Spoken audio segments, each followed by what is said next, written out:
National Guard have been called up to come into Seattle. 75 have been deployed to Seattle tonight. The other 100. I am also taking swift and decisive action to protect our great capital, Washington, D.C.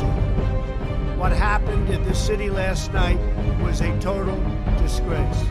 As we speak, I am dispatching thousands and thousands of heavily armed soldiers, military personnel, and law enforcement officers to stop the rioting, looting, vandalism, assaults, and the wanton destruction of property.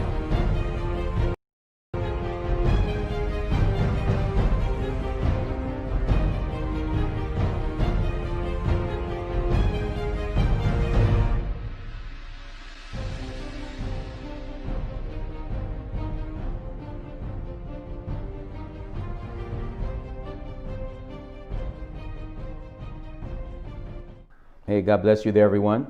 Alfred Johnson, coming to communicate with you again. It's my pleasure, it's my honor to be able to talk to fellow patriots and potential patriots. Some of you need to become patriots. You need to fall in love again with your country. There's a lot of beautiful stuff going on. The opportunity that you might not even be aware of, that's right under your nose, but you're not aware of it because your eyes are not open to it. You're not looking for it. But I'm telling you, if you look, this stuff is here.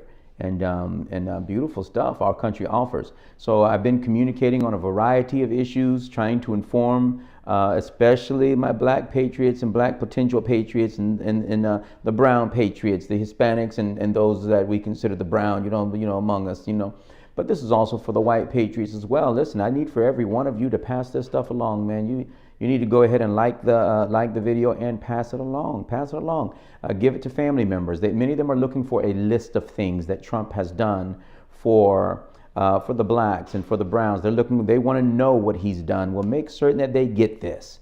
And it's beautiful stuff. And look, I've studied this stuff out. I've been following what he's been doing from the very beginning. I listened to the great majority of all of his broadcasts. I analyze his promises and then whether or not he fulfilled them.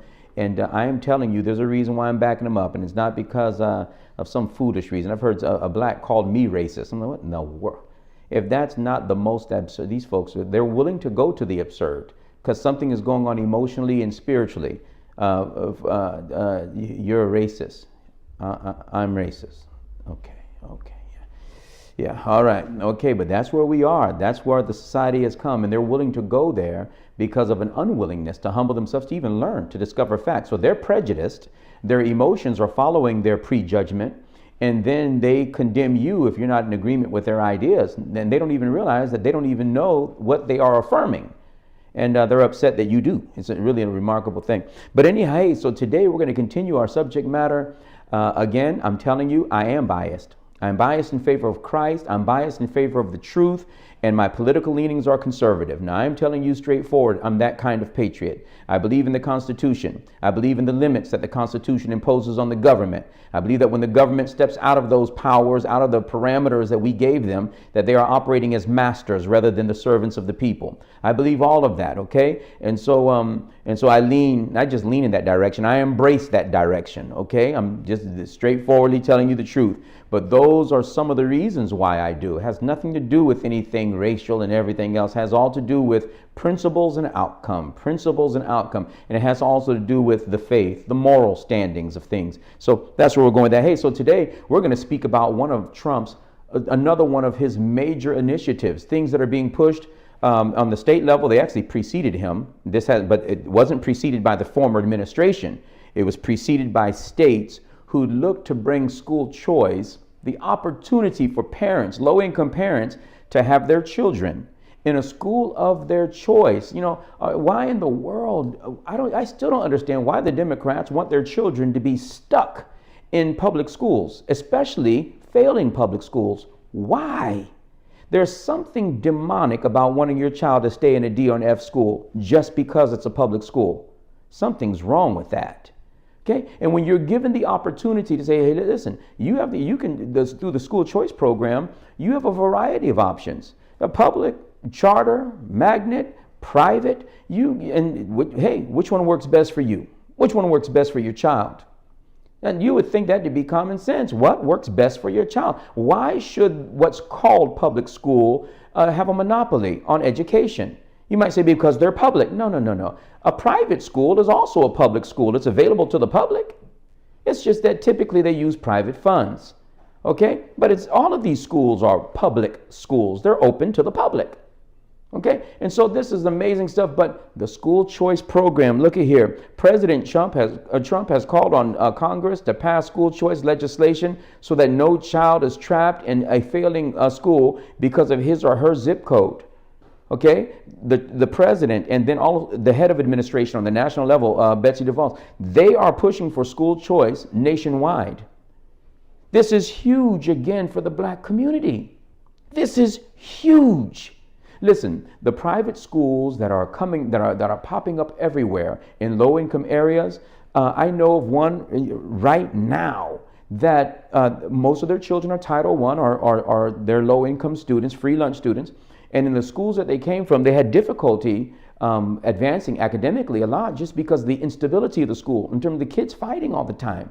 You're dealing with fights and things of the sort. And believe me, even if your child isn't involved in the fight, just witnessing the fight disturbs your mind, keeps it at unrest so that when you're in the classroom, you can't focus. Particular school that I know of has had 3 fights altogether in the last 3 years. Altogether on average.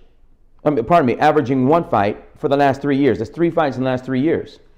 Now, that kind of classroom management allows you to be able to get the children are able to focus. It allows you to be able to get close to the child, communicate to the child, direct the child, mentor the child, and the child is in a state of peace and receptivity.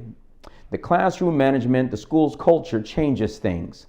The school choice program that the president himself is pushing Congress to pass means so much to the black community. It means so much. Your children just having an option. Just having an option. By the way, this school choice is an option. If your child is doing well in public school, well, have at it. Do what you're going to do. Child doing well in charter school, have at it. Do what you're going to do. Magnet school, great. But what about a private school? Why not? Well, separation of church and state. Well, now all of a sudden we're revisiting that, aren't we? Because a lot of the stuff you were taught about separation of church and state was actually discrimination against the church. Why in the world would a Christian pay taxes to send their kids to a public school, but those same tax dollars can't be spent at a private school of the parents' choice?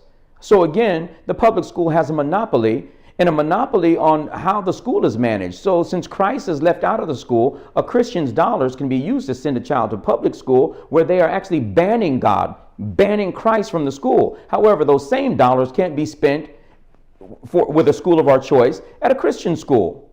Folks, that's called discrimination. And it's an unfair discrimination that is right now being addressed, both judicially and legislatively. The fact that the president is willing to push school choice is a great benefit for our people. Don't you understand that the lower income schools end up getting teachers that are not top tier teachers. You see, the top tier teachers that have the tenure, they get an option. Many of them get an option at the school that they want to teach at. Once they succeed, one of the great rewards that they get from their success is being able to pick what school you teach at.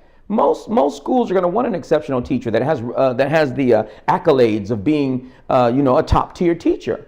Okay, which means that the lower income schools are probably not going to get those teachers. A teacher that has the option is probably not going to take on the challenges that come along with the low income community and the low income community schools. It's just the way it is, people. But if you had an opportunity to be able to have your child in that context go to a private school where the context is different, the culture is different, you have an opportunity now to put your child on a whole nother different trajectory. Okay? And folks, the opportunity now exists because Republicans are pushing it nationwide. Yes, you heard what I said. Republicans are leading that charge to give you and your family and your baby a choice of what education delivery your family would receive. Okay? Listen, so you have the opportunity to either support the president and to back these Republicans as they're fighting for your family, or you can just stay prejudiced if you want to and believe that all Republicans are racist. And many of you have been so conditioned in that it's sad. You're blind as a bat and they're lying to you. Okay? Your media and your party, they're lying to you. Okay? These Republicans are trying to push so that you can have school choice. Now, what are you going to do about that? You're going to continue to call them racist while they're trying to help your family? These are policies of great significance to you and yours. And they're real. See, these are not opinions and personalities and all that. And he racist, he racist. Let's go to the policies. What policy was created either for or against you? Matter of fact, I challenge you to discover any Republican policy that's actually against our race. You're not going to find any. You're going to find some hyped up stuff that the news media communicated to you and that you believed. Okay? Or one of your party leaders communicated to you and you believed it. They lied to you. Plain and simple. You have the opportunity now to back what you know backs your family. The Republicans are for school choice. Parent, you have an opportunity to send your child to the school of your choice. And here in the state of Florida, you really have that opportunity in living color, especially if you're low income. These scholarships are absolutely available to you, and you could take advantage of them. Also here in the state of Florida, there's the the Family Empowerment Scholarship. Very real. Very real. A lot of resources right here extended to students who are looking for another option, a family looking for another option. And boy, I'm telling you, these options are beautiful. Okay, but the president is pushing it. All right. The president signed funding legislation in September of 2018 that increased funding for school choice by $42 million. He also is pushing Congress to create for the 2020 budget. He pushed the Congress for $500 million nationwide for the school choice program. $500 million for your babies. By the way, this was done by this president, President Donald Trump. Again, not the previous administration of Obama, not Bush 2, not Clinton, not Bush 1. I have to keep saying that because they all had the opportunity to do it, and they did not do it. Obama had the opportunity to do it, to forward school choice, to give the children and the families an opportunity that the children can advance better, another context they could advance better in. He didn't use it the entire 8 years. And by the way, that's a fact. See, that's not an opinion. That's a fact. He didn't push school choice. Matter of fact, challenged school choice, opposed school choice. And so does the whole Democrat Party platform. Their entire platform is against school choice. Now, what are you going to do about that? You're going to still embrace them and love them while they're stabbing you in the back and they're smiling in your face with a knife in their hand. You better wake up. The ones that are fighting for you, for your choice, for your freedom, for your betterment, for your next level are the Republicans. And in particular, President Trump, who's leading an amazing charge, and he's putting money where his mouth is. $42 million in the 2018 budget. In the 2020, he wanted nationwide $500 million to support the school choice program nationally. What would that mean for our people? Almost like an academic renaissance.